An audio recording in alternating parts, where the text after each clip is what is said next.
this time of the year. There's a natural desire to share. We all want to give. And therefore, there's a little more giving and sharing and magic in everyone's hearts. We're all familiar with the phrase, it's the thought that counts, right? But why? It's because that thought comes from a heartfelt place. There's brain-heart coherence. And thus, one's very existence is harmonious. And we can share that harmony, that energy, with the world around us.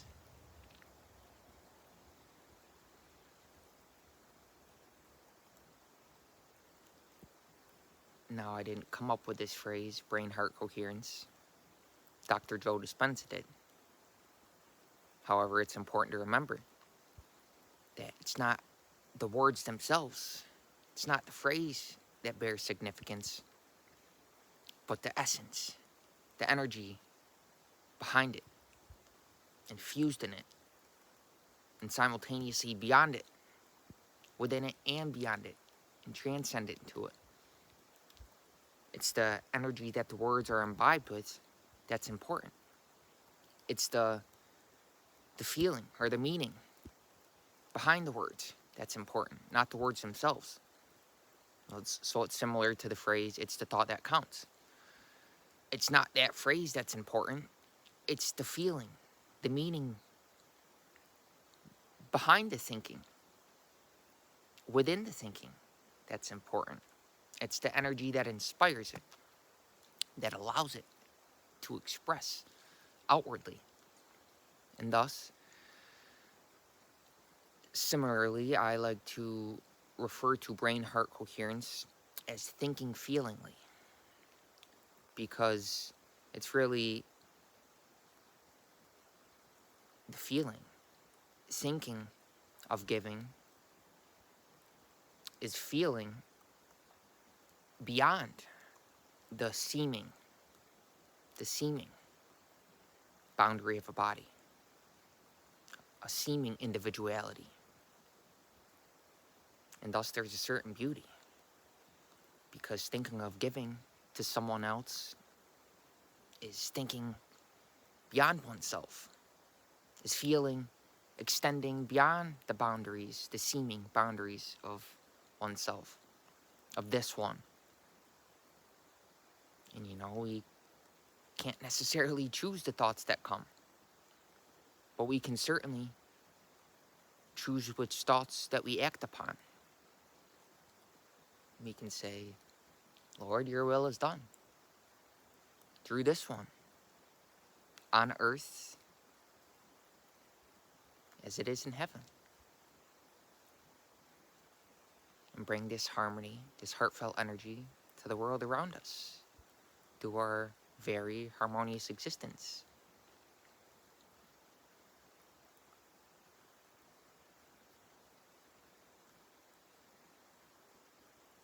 We can't always choose which thoughts come, but we can choose which ones we act on. That statement right there bears much significance. And so this Christmas, simply be the loving witness of your thought process. Because you're not those thoughts. You're the witness. And with that detachedness, it allows you to perceive essence, see the world with a certain clarity, and thus exist in harmony. It allows you to share that harmony, that inner pleasure and peace with the world all around us, with all of humanity, through thinking feelingly. And again, so this Christmas, be the simple, loving witness of this existence, which is so harmonious.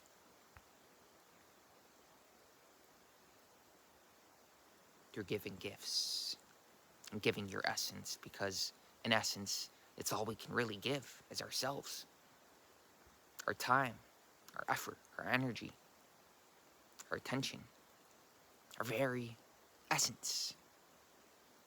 That's in essence all we can give. Not necessarily what we have. That's not what's important. Not even necessarily what we do, what thoughts we choose to act upon. But it's what we are, what we be, what we've become in eternity, right now. And so this Christmas, cast out all judgments. If you observe a thought in the process, it's a judgment, simply witness it. Of course, don't act upon it. You know, you can laugh on it. Say, I'm not that. Where'd that thought come from? It came from my lower nature.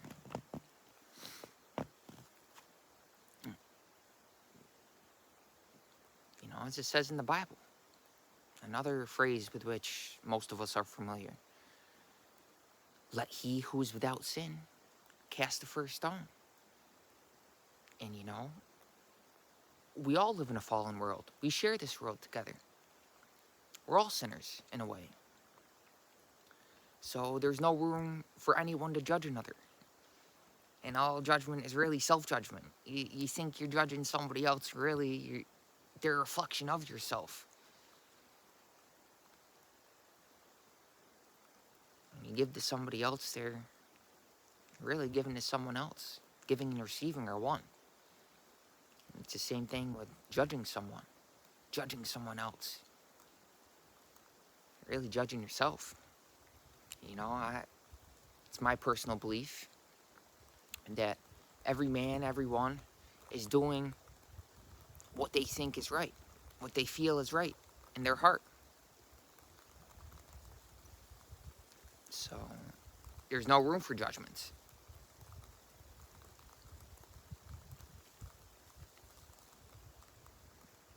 Judge not, saith the Lord. Because it's really vanity that leads one to believe that they can judge themselves, or anyone else for that matter.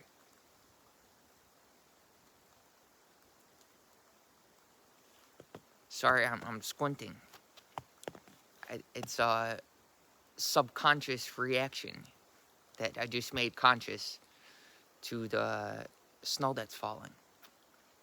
I just got back from walking, and thus I'm in a heartfelt space. I feel like giving, because walking and breathing in this fresh, clean, crisp air of this winter wonderland really opens up the heart, which is associated with that air element. You know, oftentimes this time of year, people don't get outside as often. So I make a point to get outside every day to combat that, which I spoke in a previous video about stability, about the gravity, how it's acting upon the human body and can create a certain inertia. So to consciously combat this, get out and exercise and have a wondrous experience in the winter wonderland. Open up that heart, our heart, which is not separate, the generous heart of the one giver, generous heart of the Lord, which is within us all. Open up your heart, and thus share that with someone else. Breathe in the air, the fresh air. Be loving, but simultaneously without a care. Because it's how you are, it's how you be, it's how you exist here. Again, not necessarily what you do, what you have, certainly not what you have. It's what you become. And it's not something to become, it's what you are right now. And as every man is doing what he believes is right in his heart right now, there's no room for judgments. It's not of importance what he did yesterday or what he's gonna do tomorrow, what he's gonna become tomorrow. It's how he is, how he exists here and now. We can simply be with someone and share that heartfelt energy with them.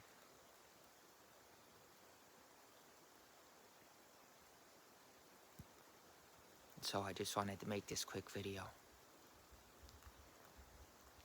to share what I feel with you.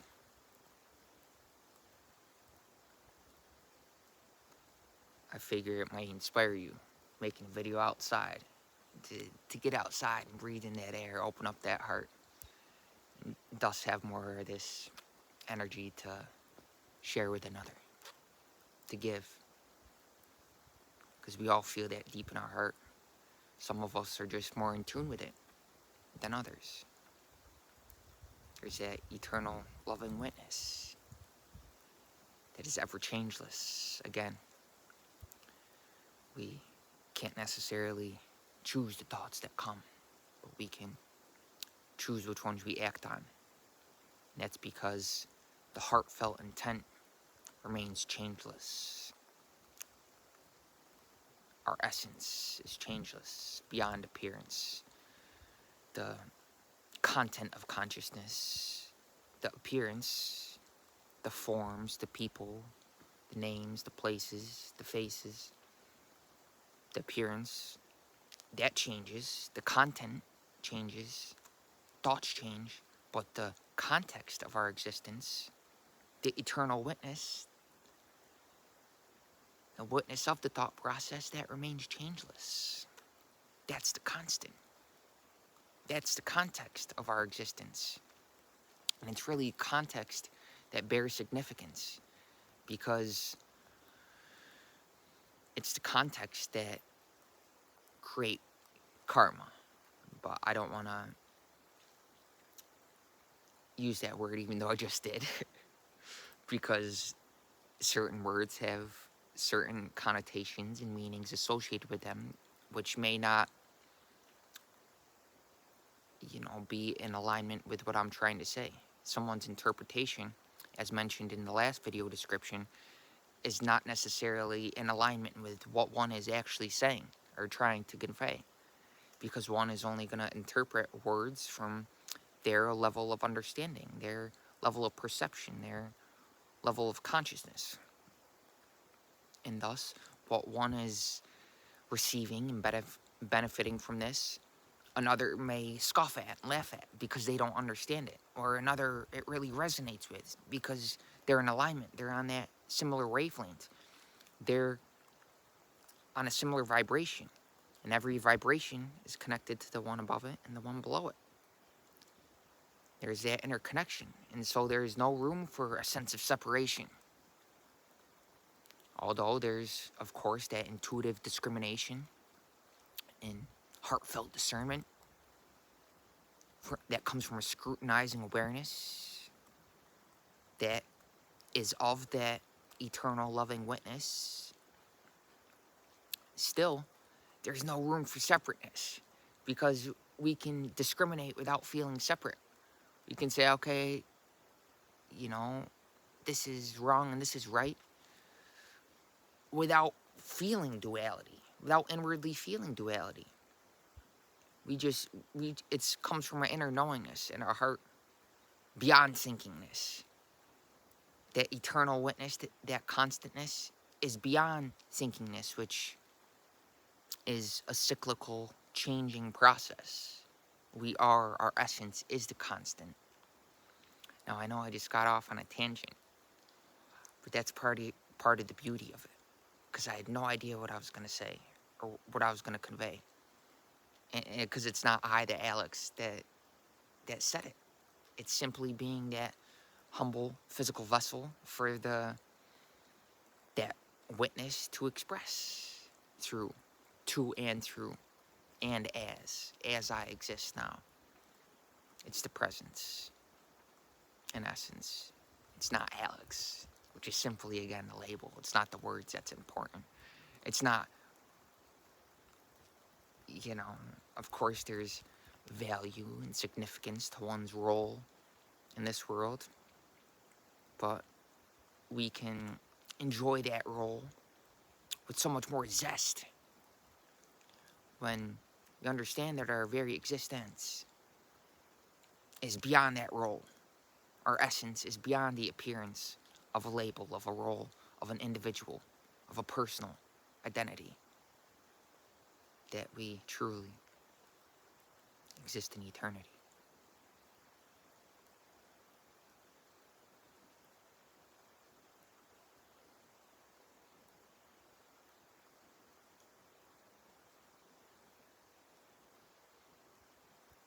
In eternal serenity and tranquility. And so share your heartfelt energy with all of humanity. Now is the time. If not now, when?